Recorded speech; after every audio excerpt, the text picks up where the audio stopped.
شام تک، دن میں بھی اور رات میں بھی اللہ تعالیٰ کی طرف سے بخشش کے اعلانات ہوتے رہتے ہیں۔ ہمارے ہاں کیا ہوتا ہے، ہم بھی اعلان سنتے ہیں، ہم اعلان سنتے ہیں کہ رؤیت ہلال کمیٹی نے اعلان کر دیا کہ رمضان کا چاند نظر آ گیا، لیکن ذرا روحانی اعتبار سے دیکھیے کہ اللہ تعالیٰ کی طرف سے بھی ایک خاص اعلان ہوتا ہے۔ وہ اعلان کیا ہوتا ہے کہ رمضان المبارک کی ہر رات میں، ہر دن کے اندر اللہ تبارک و تعالیٰ کی طرف سے یہ ندا دینے والا ندا کرتا ہے کہ اے نیکی کے حاصل کرنے والے آجا، اقبل، آگے بڑھ۔ اور پھر ساتھ یہ بھی اعلان ہوتا ہے کہ وہ شر کو طلب کرنے والے رک جا، کیونکہ یہ مہینہ رحمتوں والا ہے، یہ مہینہ نیکیوں کے بہار کا مہینہ ہے۔ اس میں دن میں بھی اللہ تعالیٰ کی طرف سے اعلان ہوتا ہے کہ جو بھی شخص میرے پاس آئے گا، مجھ سے مانگے گا، میں اس کی ہر دعا کو قبول فرماؤں گا۔ تو نیکیوں کا بہار کا مہینہ ایسے کہا گیا، اور کیوں نہ کہا جائے، نبی علیہ الصلوۃ والسلام نے ارشاد فرمایا کہ اس مہینے میں نفلوں کا ثواب فرضوں کے برابر ہو جاتا ہے۔ عام طور پہ ہم نفل ادا کرتے ہیں، اس کا اجر و ثواب ہے نا، لیکن فرمایا جو رمضان المبارک میں نفل پڑے گا، ان نفل کا اتنا زیادہ ثواب ہے فرضوں کے برابر ہوگا۔ تو پھر فرضوں کا کتنا ثواب ہے؟ فرمایا کہ ایک فرض کا ثواب 70 فرضوں کے برابر ثواب ملے گا۔ اتنی بڑی سعادت والا مہینہ ہے یہ کہ آپ صلی اللہ علیہ وسلم اس کی آمد سے پہلے صحابہ اکرام کو متنبہ فرما رہے ہیں کہ یہ جو رات آنے والی ہے کوئی معمولی رات نہیں ہے، یہ کوئی مہینہ آنے والا ہے، کوئی مہینہ معمولی مہینہ نہیں ہے، یہ بڑا بابرکت مہینہ ہے، اس کے دن بھی بابرکت ہیں اور راتیں بھی بابرکت ہیں۔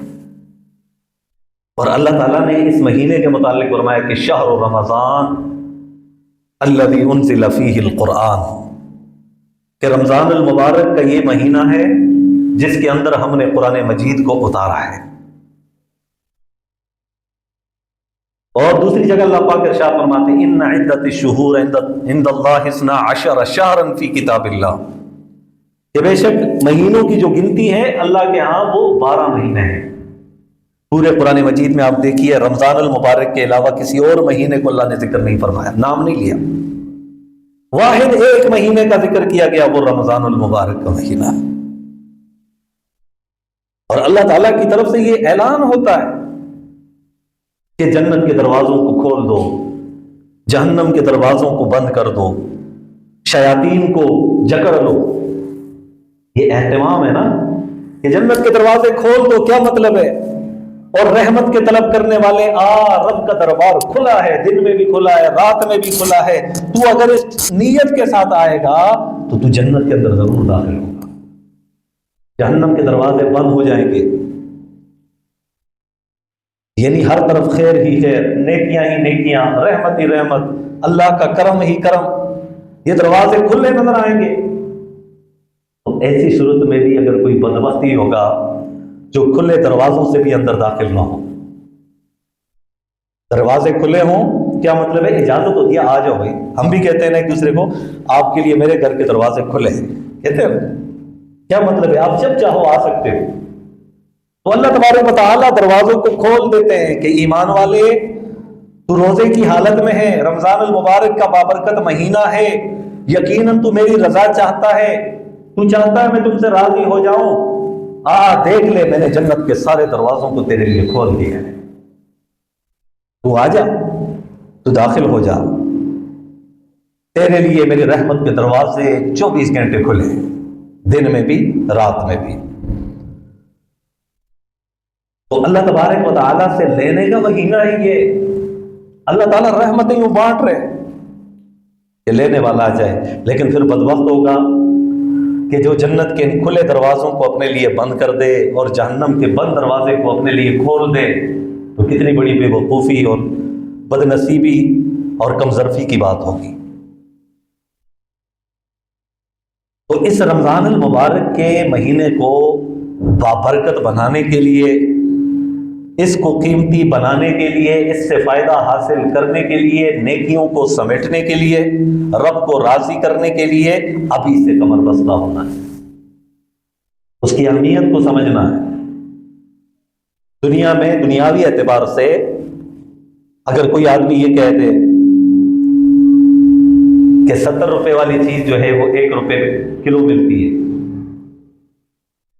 اور اس کے لیے مخصوص یہ تاریخ ہے، اس تاریخ سے لے کر اس تاریخ تک، اور مخصوص ان کے لیے وقت ہے کہ اس وقت سے لے کر اس وقت تک جو آئے گا اس کو 70 روپے والی چیز 1 روپے میں ملے گی، یا 1 روپیہ دے گا تو 70 کا فائدہ اس سے ملے گا، 1 روپیہ خرچ کرے گا تو اس کو 70 والی چیز ملے گی۔ تو ہم میں سے کون آدمی ہوگا جو پیچھے ہٹے گا ایسے موقع پر؟ ہر ایک کی کوشش ہوگی بھائی یہ فائدہ مجھے حاصل ہو جائے، یہ تو دنیا کا فائدہ، اس کا وقت بھی کہ 9 سے لے کر 12 بجے تک، ہفتہ اتوار چھٹی، رات کو کوئی سنوائی نہیں،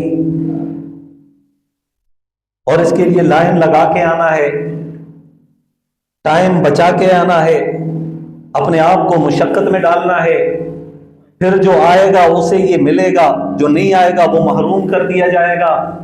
تو سارے لوگ مشقت بھی برداشت کریں گے، لائن بھی برداشت کریں گے، وقت کا بھی خیال کریں گے، ساری باتوں کو خیال کرتے کے بعد پھر انہیں مطلوبہ چیز کو مل جاتی ہے۔ لیکن جو اس موقع سے بھی فائدہ نہیں اٹھاتا، دنیا والے اس سے بھی بیوقوف کہتے ہیں۔ تو فرمایا کہ رب العالمین کی طرف سے یہ اعلان ہے کہ میرے بندے، اگر تو رمضان المبارک کے بابرکت مہینے میں ایک فرض ادا کرے گا تو اللہ تبارک و تعالیٰ تمہیں 70 فرضوں کے برابر ثواب دے گی۔ تو اب اس فائدے کو سامنے نہ رکھیں تو کتنی بڑی جو ہے نا بے وقوفی کی بات ہوگی۔ تو اس لیے رمضان المبارک سے پہلے اس بات کو اپنے دل کے اندر بسانا ہے کہ میں نے انشاءاللہ العزیز ہر موقع پر نیکیاں کمانی ہیں، اور اس میں اتنی برکت اللہ تعالیٰ نے رکھی ہے نا کہ رمضان المبارک کے اندر چند خوش نصیب ایسے بھی ہوں گے جو دعاؤں کے اندر مصروف ہوتے ہیں، دن میں بھی رات میں بھی اللہ تعالیٰ سے مانگتے رہتے ہیں، ان کی دعائیں تو قبول ہوتی ہیں، لیکن کچھ خوش نصیب ایسے بھی ہوں گے جو حرم کے اندر بھی ہوں گے۔ حرم مکہ کے اندر کوئی بیٹھا ہوگا، کوئی حرم مدینہ کے اندر بیٹھا ہوگا، اور وہ خوش قسمت جب وہاں پر بھی وہ ہاتھ اٹھائے گا تو اس کی دعا کا کیا عالم ہوگا۔ وہاں تو ویسے بھی ایک نماز لاکھ کے برابر ہے، وہاں ایک نماز ویسے بھی عام دنوں میں لاکھ نمازوں کے برابر ہے۔ مسجد نبوی کے اندر 50,000 نمازوں کا ثواب ملتا ہے۔ تو پھر آپ خود اندازہ لگا لیں، رمضان المبارک کے مہینے میں اگر کسی کو وہاں فرض پڑھنے کی سعادت حاصل ہو گئی، نوافل پڑھنے کی سعادت حاصل ہوگی، اس کو کتنا اجر و ثواب ملے گا۔ یہاں تو اعداد و شمار بھی نہیں کیے جا سکتے، اتنی زیادہ تعداد ان کی بڑھ جاتی ہے۔ اور فرمایا کہ یہ رمضان المبارک کی بابرکت مہینہ ہے، اور جس نے نبی علیہ الصلوۃ والسلام نے ایک موقع پر اعلان فرمایا، جس نے رمضان المبارک میں عمرہ ادا کیا نا، تو فرمایا کہ اس نے جیسے کہ حج کیا ہے، اتنا ثواب اللہ تعالیٰ اسے عطا فرماتے ہیں۔ عام دنوں میں حج کا کتنا بڑا ثواب ہے، کتنا بڑا اجر ہے۔ فرمایا جو رمضان المبارک کے اندر عمرہ ادا کرے گا اس کو حج کے برابر ثواب ملے گا۔ اور ایمان والو، ایمان میں مزید تازگی چاہتے ہیں، دوسرے فرمان کی طرف غور کیجئے۔ امام الانبیاء محمد الرسول اللہ صلی اللہ علیہ وسلم نے ارشاد فرمایا، جس نے رمضان المبارک کے مہینے کے اندر عمرہ کیا کسی دن میں، رات میں، تو فرمایا کہ اس کو حج کا ثواب ملے گا، وہ حج کہ گویا کہ اس نے میرے ساتھ حج کیا ہے۔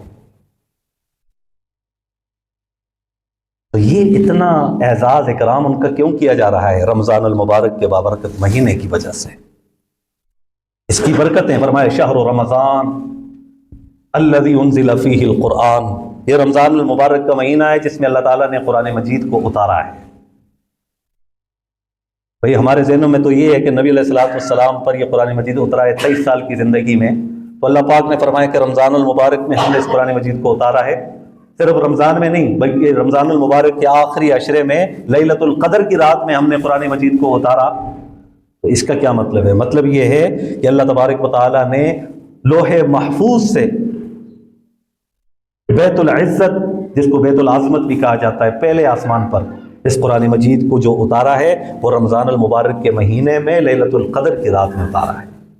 پھر آسمان دنیا سے، پہلے آسمان سے اس زمین پر نبی علیہ الصلوۃ والسلام کے قلب اطہر پر اس قرآن مجید کو اتارا ہے 23 سال کے عرصے میں۔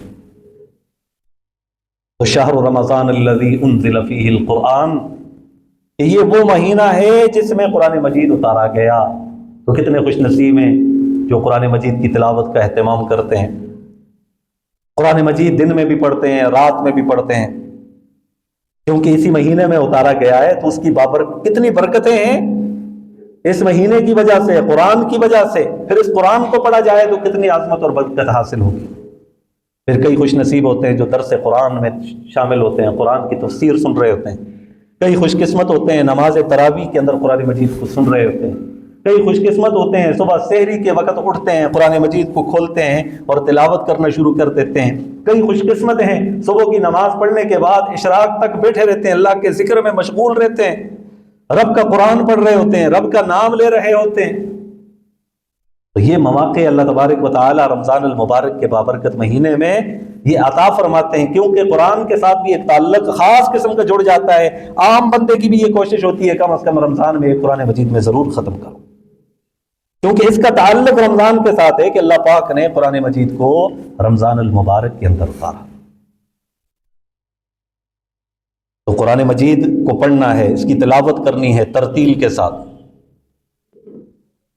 اللہ تبارک و تعالیٰ نے اپنے محبوب کو حکم دیا، یا ایھا المزمل، اے کمبلی اوڑھنے والے پیغمبر، قم اللیل الا قلیلا، اب راتوں کو اٹھیے مگر تھوڑا سا، نصفہ او انقص منہ قلیلا، آدھی یا اس سے تھوڑی کم، اور پھر فرمایا ورتل القرآن ترتیلا، قرآن مجید کو ترتیل کے ساتھ پڑھو۔ یہ پڑھنا نہیں ہوتا کہ جس میں یا لمن اور تا لمن کی سمجھ آئے، یہ اپنے آپ کو تھکانا ہے۔ یہ تھکانا ہے کہ کوئی آدمی اتنی اسپیڈ میں پڑھے، نہ اسے سمجھ آئے نہ سننے والے کو سمجھ میں آئے، اور پھر جلدی، کئی دفعہ تو ایسے بھی بعض حفاظ کرام ہوتے ہیں بعض جگہوں میں کہ وہ اتنی جلدی جلدی پڑھا رہے ہوتے ہیں، ایک بزرگ آدمی اگر ایک سجدہ کر رہا ہوتا ہے اس کا دوسرا سجدہ مکمل نہیں ہوتا، اس کی تلاوت شروع ہو جاتی ہے۔ یہ تو تھکانا ہے اپنے آپ کو۔ فرمایا ورتل القرآن ترتیلا، قرآن مجید کو ترتیل کے ساتھ پڑھو، اس انداز میں پڑھو کہ اس کے مطلب کو سامنے رکھتے ہوئے پڑھو، سننے والا بھی اس میں غور و فکر کرے، یہ کیا پڑھا جا رہا ہے، میں اسے سن رہا ہوں، یہ رب کا کلام ہے۔ تو پھر قرآن مجید کا پڑھنا بھی اور سنانا بھی لطف دیتا ہے، مزہ دیتا ہے۔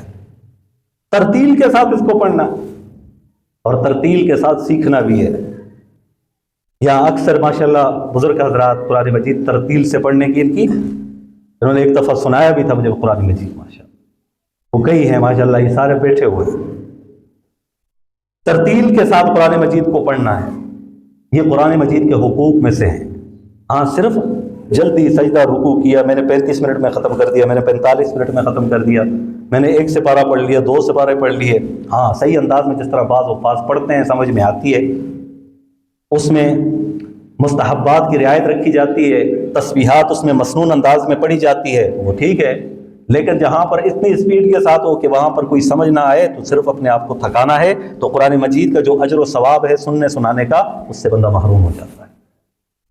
تو ترتیل کے ساتھ قرآن مجید کو پڑھنے کی کوشش کریں، تھوڑا پڑھیں لیکن ترتیل کے ساتھ۔ اور اس کا پھر فائدہ کیا ہوگا؟ روحانی اعتبار سے جو قرآن مجید کو ہم پڑھیں گے، اللہ تعالیٰ ہمارے دل کو جو ہے وہ روشن فرمائیں گے، دل کی تاریکیاں اس قرآن مجید کی تلاوت سے ختم ہوں گی۔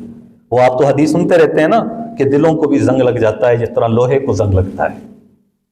لوہے کو زنگ لگتا ہے تو ہم کیا کہتے ہیں؟ ریگمال لاؤ گے، اس سے اس کی رگڑائی کرنے کے بعد لوہے کو زنگ سے صاف کر دیا جاتا ہے، یا کوئی اور کیمیکل استعمال کر کے اس زنگ کو دور کر دیا جاتا ہے۔ تو فرمایا کہ دلوں پر بھی زنگ لگ جاتے ہیں۔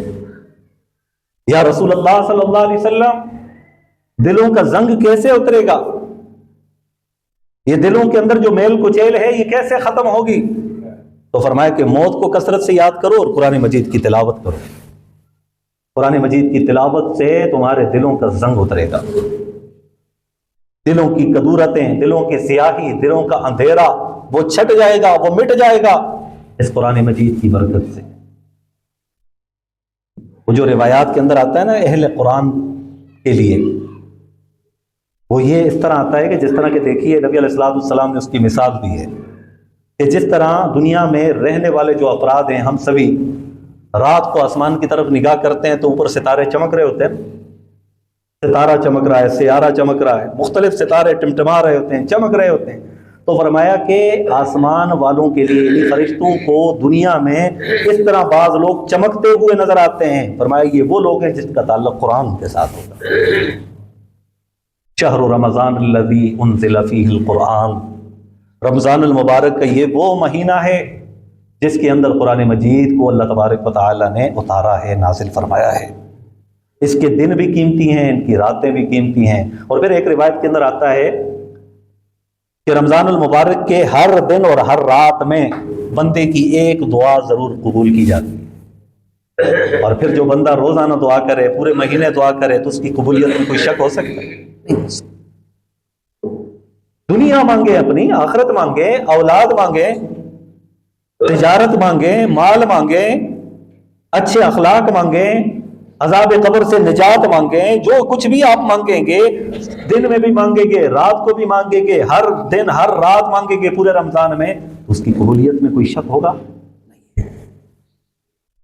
تو یہ اپنی دعا کو قبول کروانے والا یہ مہینہ اللہ تعالیٰ نے ہمیں عطا کیا ہے، جس کو رمضان المبارک کہتے ہیں. اس میں روزوں کا اہتمام کیا جائے. کئی لوگ ہوتے ہیں صحت مند ہوتے ہیں، بالکل ٹھیک ٹھاک ہوتے ہیں، لیکن روزے نہیں رکھ رہے. بعض تو دیکھا دیکھی کہ بھئی وہ نہیں رکھتا تو میں کیوں رکھوں، اور کچھ بھی نہیں ہے، یہ جوانی کے ایام ہے، ابھی چھوڑ دے بعد میں رکھیں گے. نہیں، یہاں جوانوں کو بھی مرتے ہوئے دیکھا گیا. یہاں بھی جوانی کی دہلیز پر قدم رکھتے ہیں جوان، وہ بھی اس دنیا سے اٹھ رہے ہیں، جا رہے ہیں. کسی کو کوئی پتہ نہیں ہے کہ میں کتنا جیوں گا.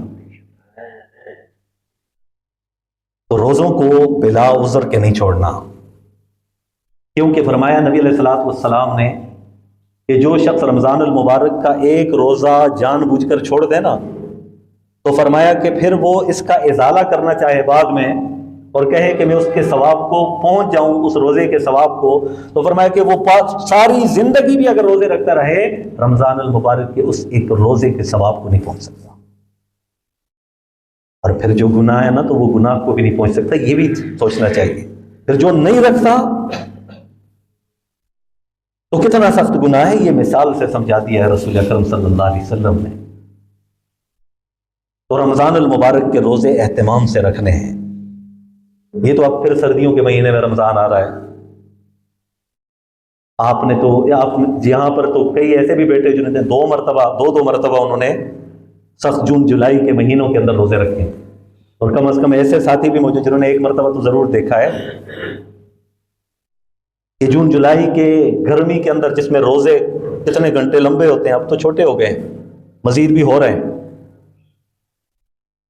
تو کئی ایسے بزرگ بھی تھے جن کا ایمان اتنا پکا ہوتا تھا، اس جون جولائی کے مہینے کے اندر فصل کی کٹائی بھی بالکل کاٹنے پر کے لیے تیار ہوتی تھی، اس سخت کڑی دھوپ کے اندر بھی روزہ رکھے ہوئے تھے. ایمان کا تقاضا ہے، رب کا حکم ہے، روزہ رکھنا ہے. پھر صبر دینے والا اللہ ہے، اور اللہ پاک نے فرمایا کہ روزہ یہ صبر ہے. روزے کا دوسرا نام صبر ہے، اور صبر کرنے والوں کا اجر اللہ عطا فرمائیں گے. دنیا میں تو اعلان کر دیا کہ نفل ادا کر، فرض کا ثواب حاصل کر. ایک فرض ادا کر، 70 فرضوں کا ثواب لے. دعا مانگ، تیری دعا قبول ہوگی. راتوں کو اٹھ، اور میری طرف سے یہ بشارت کا اعلان ہوگا. جنت کی طرف دیکھ، دروازے سارے کھول دیے ہیں. جہنم کی طرف دیکھ، میں نے سارے جہنم کے دروازوں کو بند کر دیا ہے. شیطان سے نہ گھبرا، شیاطین کو جگڑ لیا گیا ہے. اب تو صرف اور صرف ایک کام کر، مجھے راضی کرنے کے لیے میری بات مان، اور میری بات وہ مان جو میرے محبوب نے عمل کر کے دکھائی. تو فرمایا کہ لوگوں تم پر یہ مہینہ آنے والا ہے، اور اس میں پھر آگے فرمایا اس میں ایک رات ہے جو 1000 مہینوں سے افضل ہے. دن بھی بابرکت، رات بھی بابرکت، صبح بھی بابرکت، شام بھی برکت. پھر پہلے عشرے میں الگ برکت، دوسرے میں الگ طرح کی برکت، اور آخرت میں برکت. اور پھر فرمایا کہ اتنی زیادہ برکت کہ ایک رات عبادت کرے گا اس کا ثواب 1000 مہینے عبادت کا ثواب. لگاتار جب بندہ کرتا رہے اتنا ثواب دوں گا.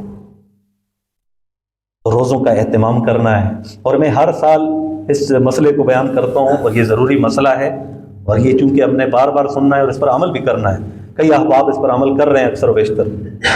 اس بات کو آگے بھی پھیلانا ہے، جو گھر کے اندر بالغ افراد ہیں نا، وہ بچہ ہے یا بچی ہے، روزہ رکھنے کی انہیں تلقین کریں، اہتمام کروائیں. اور اہتمام تبھی کروا سکتے ہیں جب والدین خود اہتمام کریں. والدین اہتمام نہیں کریں گے تو بچے ان کو دیکھ کر کہاں اہتمام کریں گے. اپنے گھروں کے اندر اس بات کا اہتمام کرنا ہے کہ بھئی آج اس سال فلانے بھی روزہ رکھنا ہے، فلانے نے بھی روزے رکھنا ہے، سب نے ہم نے روزے رکھنے ہیں. اور پھر اس میں یہ بھی اہتمام و اعلان کرنا ہے گھروں میں، کیونکہ آج ہم اپنے بچوں کو تعلیم دلواتے ہیں، پڑھے لکھے ہیں بچے جو اردو دیکھ کر پڑھنا بھی جانتے ہیں، جن کو مسائل کا بھی پتہ ہے، ساری چیزوں کا انہیں علم ہے، اور ان کو دینی تعلیم کا بھی شغف ہوتا ہے. تو ایسی صورت میں ان سے کہیں کہ رمضان المبارک میں قرآن مجید ختم کرنا ہے. اور پھر یہ اس چیزوں کا اہتمام کروائیں نا. عام طور پہ ہم کہتے ہیں میرا بچہ 13 سال کا ہو گیا، میں اس کی سالگرہ مناتا ہوں، اس کا اہتمام کرتا ہوں. یہ اہتمام ہونا چاہیے، جس نے اس مہینے کے اندر 3 قرآن مجید ختم کی اسے میں یہ انعام دوں گا. یہ ان چیزوں کا اہتمام، تاکہ بچوں میں شوق پیدا ہو، ذوق پیدا ہو.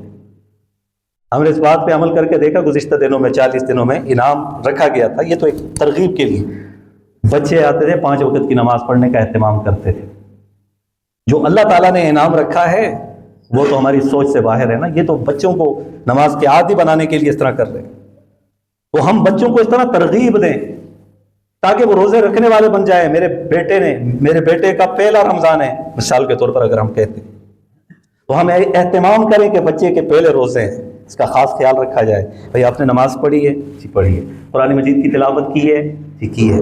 نہیں کی ہے؟ چلو آ جاؤ مسجد میں چلتے ہیں، قرآن مجید کی تلاوت کرتے ہیں، تراویح کا اہتمام کرتے ہیں، درس قرآن کے اندر بیٹھتے ہیں. یہ ساری چیزوں کا اہتمام ہونا چاہیے اپنے گھروں کے اندر. خواتین کو بھی پابند کریں. کئی گھر ایسے ہوتے ہیں، یقین جانیے اس گھر کے اندر صبح لائٹ تک نہیں جلتی ہوتی ہے، یعنی یہاں روزوں کا اہتمام بھی نہیں ہوتا. پورے گھر کے گھر جو ہے نا ایسے ہوتے ہیں بعض جہاں نہ روزے رکھنے کا اہتمام ہی نہیں ہوتا. تو کتنی بڑی محرومی کے اندر مبتلا ہے ہمارا معاشرہ. تو معاشرہ ہم سے ہے، افراد سے بنتا ہے یہ معاشرہ. ہم میں سے ہر فرد جو ہے اس معاشرے کو سدھارنے کی کوشش کرے گا. سب سے پہلے اپنی ذات سے اس کو شروع کرے، خود اہتمام کرے. الا کلکم راع وکلکم مسئول عن رعیتہ. تم میں سے ہر ایک آدمی نگہبان ہے اور اس سے اس کے ماتحتوں کے متعلق اس سے پوچھا جائے گا کہ تو خود روزے رکھتا تھا؟ تیرے گھر کے اندر بالغ تیری اولاد تھی وہ روزے نہیں رکھتی تھی، یہ پوچھا جائے گا. تو روزے رکھتا تھا، تیری بیوی روزے نہیں رکھتی تھی، یہ پوچھا جائے گا. تو روزوں کا خاص طور پر اہتمام کریں تاکہ اس کے اجر و ثواب کو پائیں. ایام معدودات، یہ گنتی کے روزے ہیں، یا 29 روزے ہوتے ہیں یا 30 روزے ہوتے ہیں. فمن کان منکم مریضا او علی سفر فعدۃ من ایام اخر. ہاں کوئی آدمی بیمار ہے، ایسا بیمار ہے اس کی بیماری بڑھ جانے کا خوف ہے، اس کمزور ہونے کا خوف ہے، یا جان کے ضائع ہونے کا خوف ہے، تو ایسی صورت میں اس کے لیے اجازت ہے کہ وہ روزے کو توڑ دے. جب وہ صحت مند ہو جائے بعد میں اس کی قضا کر لے. یا سفر میں ہے، وہاں پر روزہ نہیں رکھ سکتا، اجازت ہے توڑ دے اور بعد میں اس کی قضا کر لے.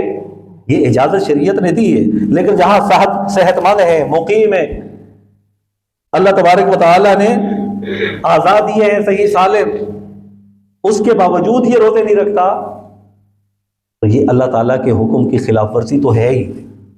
ساتھ ساتھ یہ بندہ خود اپنی بدبختی کے بیج بو رہا ہوتا ہے. پھر فرض پر عمل نہ کرنے کی جو نحوست ہوتی ہے اسے زندگی میں ہی نظر آنے شروع ہو جاتی. آپ دیکھیں جو نماز پڑھنے کا اہتمام کرتے ہیں ان کی روزی میں برکت دیکھیں، جو نہیں پڑھتے تو ان کا دیکھیں. کثرت نہیں ہوتی، کثرت کئیوں کے پاس ہوگی، لیکن برکت جو ہوتی ہے وہ رب کی بات ماننے میں آتی ہے. وہ نمازوں کا اہتمام کرے، روزوں کا اہتمام کرے. یہ تو ارکان اسلام ہیں، ان پر اسلام کی عمارت جو ہے قائم ہے. نبی علیہ الصلوۃ والسلام نے اس کی مثال بیان فرمائی ہے. بنی الاسلام علی خمس، یہ اسلام کی جو بنیاد ہے نا 5 ستونوں پر رکھی گئی ہے عمارت. اس میں سے ایک ستون نماز بھی ہے، اور ایک ستون روزہ بھی ہے، ایک ستون حج بھی ہے، ایک ستون زکوٰۃ بھی ہے، اور ایک کلمہ ہے. کلمہ پڑھ کر ہم مسلمان تو ہو گئے، اب اسلام کی عمارت کو قائم کرنے کے لیے نماز کا اہتمام بھی ضروری ہے، روزوں کا اہتمام بھی ضروری ہے۔ اور پھر فرمایا کہ یہ جو مہینہ ہے، اس مہینے کے اندر اللہ تعالیٰ کی طرف سے بندے کی بخشش اور مغفرت کا اس طرح اعلان ہے، فرمایا کہ کوئی آدمی کسی روزے دار کو روزہ افطار کروائے نا تو اس کو بھی اجر و ثواب ملے گا، اتنا ہی جتنا کہ روزے رکھنے کا ثواب ہے۔ تو عزیزان گرامی، یہ چند ضروری باتیں تھیں جو رمضان المبارک سے پہلے رمضان کی تیاری کے عنوان سے، اور انشاءاللہ زندگی رہی آئندہ جمعے کے اندر بھی رمضان ہی کی تیاری کے متعلق، اور اس میں تیاری کس انداز میں کی جائے، کون کون سے اعمال کس طرح کیے جائیں، انشاءاللہ اس کو بیان کیا جائے گا۔ اللہ کریم سے یہی دعا ہے، جو کچھ کہا گیا سنا گیا، ہم سب کو عمل کرنے کی توفیق نصیب فرمائے۔